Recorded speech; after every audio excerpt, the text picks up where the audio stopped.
Good morning, and welcome back to another episode of Pocket English Podcast.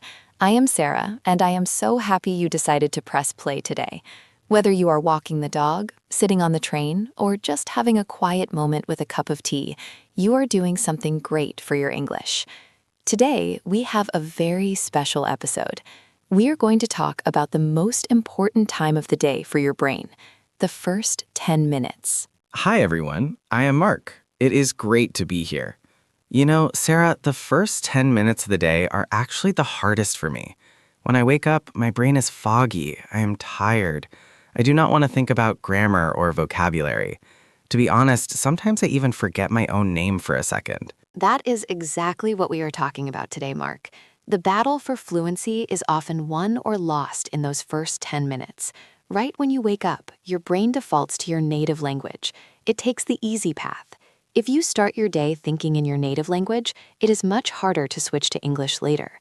But if you can trigger your English mode before you even get out of bed, you change your whole day. That sounds amazing, but also a little difficult. How can I think in English when I can barely open my eyes? I usually just groan and hit the alarm clock. That is the secret, Mark. You do not need to have a complex philosophical debate with yourself. You just need to narrate your simple physical actions. We are going to give our listeners a script, a morning script. We will go through the 4 phases of the morning routine: waking up, the bathroom, the kitchen, and the doorway. We will give you the exact words to say, and you can practice them right now. I love this idea, a script for my life. So imagine I am still in bed. The alarm is ringing. What is the first thing I should think in English? Okay, let's start with phase 1, the waking state. The first thing you usually do involves your phone. Most people do not jump out of bed immediately. They stay under the covers. There are 2 very important phrasal verbs here: wake up and get up. Mark, can you explain the difference? Sure. Wake up is when you stop sleeping. Your eyes open. You are conscious. But get up is when you physically leave the bed and stand on your feet. You can wake up at 7 o'clock, but not get up until 7:30. Exactly. That 30-minute gap is where we start. You are lying in bed. You feel heavy. The word for this feeling is groggy. Can you say that? Groggy. It means you are awake, but not fully alert. You feel a bit slow. So here is your first sentence to practice. Listen to me first and then say it out loud. I feel a bit groggy this morning. Try that. I feel a bit groggy this morning. That is a very useful word. I feel groggy almost every morning. Me too. Now the next action. You reach for your phone. You see the alarm is ringing. You do not want to get up, so you press the button that gives you more sleep. That button is called the snooze button, and the verb is to snooze. Or you might just pick up your phone and look at social media. We call this scrolling. You are scrolling through your feed. I am definitely guilty of scrolling. Sometimes I scroll for 20 minutes before I move. That is okay, as long as you say it in English. Let's practice a continuous sentence. This helps your brain understand that the action is happening right now. Listen closely. I am scrolling through my phone while I wake up. Let me try that. I am scrolling through my phone while I wake up. Perfect. And let's do one more for this phase. Maybe you are stretching your arms above your head. You make your body long. You can say, I am stretching my arms. It feels good. I am stretching my arms. It feels good. Before we move to the bathroom, I want to remind you that if you are enjoying this lesson, make sure you are subscribed to the channel. We release these pocket-sized lessons regularly, and we don't want you to miss the next one. Okay, Mark, we have stretched, we have scrolled, and we have finally decided to get up. Where do we go next? Phase 2, the bathroom. This is where we look in the mirror and try to make ourselves look presentable. There are so many specific verbs here that textbooks often forget. We know brush teeth, but what about the rest? Right. Let's look at the sink. When you throw water on your face to wake up, the verb is splash. You splash water on your face. It is a very refreshing word, splash. And after you use soap, you need to remove the soap with water. That verb is rinse. So you scrub your face with soap, and then you rinse it off. Scrub and rinse. Those are great verbs. Scrub sounds like you are cleaning hard. Rinse sounds gentle, like water flowing. Exactly. Now let's try to build a more complex sentence. We want to connect 2 actions. We will use the word while. This is a magic word for thinking in English because it forces you to hold 2 ideas in your head at the same time. For example, while I brush my teeth, I look in the mirror. That is a good pattern. Let me try it with a different action. While I wash my face, I think about breakfast. That is perfect. Listeners, I want you to try this pattern. Think about what you do in the bathroom. Maybe you comb your hair, maybe you shave. I will give you the start of the sentence and you finish it. Ready? While I look in the mirror, I hope you finished that sentence. Maybe you said, while I look in the mirror, I comb my hair. Or while I look in the mirror, I check my eyes. Another great word here is apply. We use this for creams, lotions, or makeup. You do not just put moisturizer on your face, you apply moisturizer. It sounds much more natural and precise. Let's practice that. I am applying moisturizer to my face. I am applying moisturizer to my face. That sounds very sophisticated. I feel like I am in a television commercial. It does sound nice, doesn't it? Okay, we are clean, we are awake, and our face is moisturized. Now we move to the most important part of the morning for many people. Phase 3, the kitchen. The coffee ritual, or tea if you prefer tea, but for me it is always coffee. The kitchen is full of sensory details. This is a great chance to describe what you smell and feel. Yes.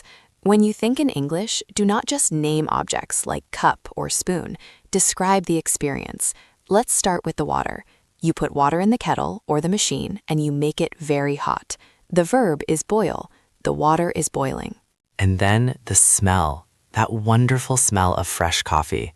In English, we often use the word aroma for a pleasant smell, especially for food or drink. The aroma of coffee fills the kitchen. That is a beautiful sentence. The aroma fills the kitchen. Let's practice a sentence about action. You have your cup, you have the pot, you are moving the liquid from the pot to the cup. The verb is pour, P-O-U-R. I am pouring a hot cup of coffee. Try that, listeners. I am pouring a hot cup of coffee. And be careful, it is hot. Do not burn your tongue. You have to sip it. Sip means to drink a very small amount. Good tip, Mark. Now, while you are standing there in the kitchen, sipping your coffee, your brain usually starts planning the day. This is the perfect time to switch your grammar from present continuous to the future tense. You are thinking about what you will do. This is a mental shift. We stop narrating what is happening now and start planning what is coming next. Exactly. A great pattern to use is first, then. It helps you organize your thoughts in English. For example, first I will drink this coffee, then I will get dressed. Simple and clear. First, I will drink this coffee, then I will get dressed. Let's try a variation. Maybe you have a busy day. First, I will check my email, then I will go to the train station.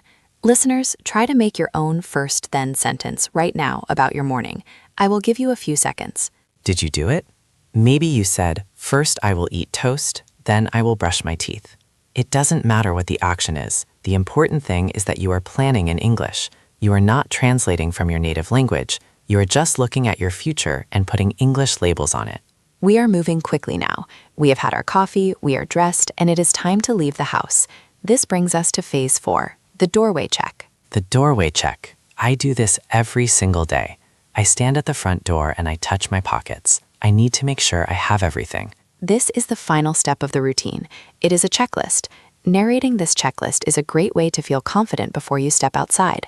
The 3 magic items usually are keys, wallet, phone. Keys, wallet, phone. I say this out loud sometimes. People look at me strangely, but hey, I never lose my keys. Let's turn it into a full English thought. I have my keys, I have my wallet, I have my phone. It is repetition, but repetition is good. I have my keys, I have my wallet, I have my phone. And then the final affirmation, the sentence that tells your brain, okay, we are going out into the world now. That sentence is, I am ready. I am ready. It is short but powerful. Let's put phase 4 together.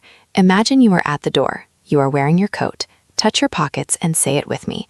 I have my keys. I have my wallet. I am ready to go. I have my keys. I have my wallet. I am ready to go. Excellent work. We have just narrated the first 10 to 20 minutes of your day. We went from feeling groggy in bed to being ready at the door. And we did it all without translating. We used English words for the things we saw and felt. That is the goal. Now, I have a small challenge for you. This is something practical you can do tomorrow morning. I want you to put your phone and your headphones right next to your bed tonight. Okay, phone and headphones by the bed. When your alarm goes off tomorrow morning, before you check the news, before you check social media, I want you to press play on this video again. You do not even have to watch the screen. Just listen to our voices. Use us as your background noise. Let Sarah and me guide you through your routine. Exactly. When we say stretch, you stretch. When we talk about brushing teeth, you go brush your teeth. Try to treat this episode as a soundtrack for your morning. If you do this for just 1 week, you will be amazed at how many words stick in your brain. You will start saying, I am pouring coffee automatically, without even trying. It is about building the habit. The first day is hard. The second day is easier. By the 7th day, you are just thinking in English naturally. And that is what we want for you. Natural, stress-free English. Remember, you do not need to be perfect. You just need to practice. Pocket English is here to help you do that, one small step at a time. If you found these phrases useful, please hit the like button. It helps other learners find this podcast. And let us know in the comments, what is the first thing you drink in the morning? Coffee, tea, or water? Practice your English sentences in the comments below. Yes, tell us. First, I drink. We love reading your answers. Thank you so much for listening today. Start your day strong, narrate your life, and let your English grow. Have a wonderful morning, everyone. See you in the next episode. Bye for now.